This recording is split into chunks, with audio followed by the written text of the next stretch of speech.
Halo teman-teman, kali ini aku mau bikin obat batuk alami ya, dari kencur dan sedikit garam ini yang udah kita taruh gelas, dan nanti kita kasih 2 sendok madu.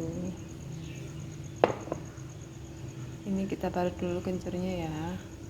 Kencurnya dicuci bersih kayak gini aja, nggak apa-apa, nggak harus dikupas ya.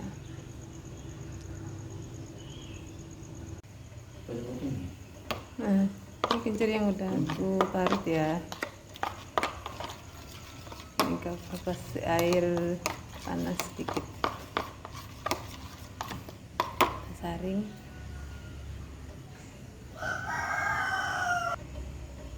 Nah, ini sudah aku saring, kita tambahkan madu kurang lebih itu 2 sendok. Aku tuang gini aja langsung.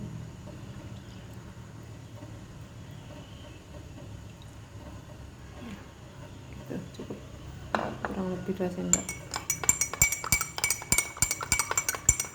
Oke, aduk kayak gini udah bisa diminum. Untuk obat batuk ini bisa diminum sekitar 4 kali minum ya. Ini untuk pagi hari. Nanti sorenya juga segitu juga, 3 ruas 3 butir apa itu kencur dan 2 sendok madu, sedikit garam. Untuk batuk yang sangat membandel kayak gitu bisa dicoba ya. Buat teman-teman yang udah coba obat nggak sembuh-sembuh, cobain pakai herbal ini. Selamat mencoba, semoga lekas sembuh.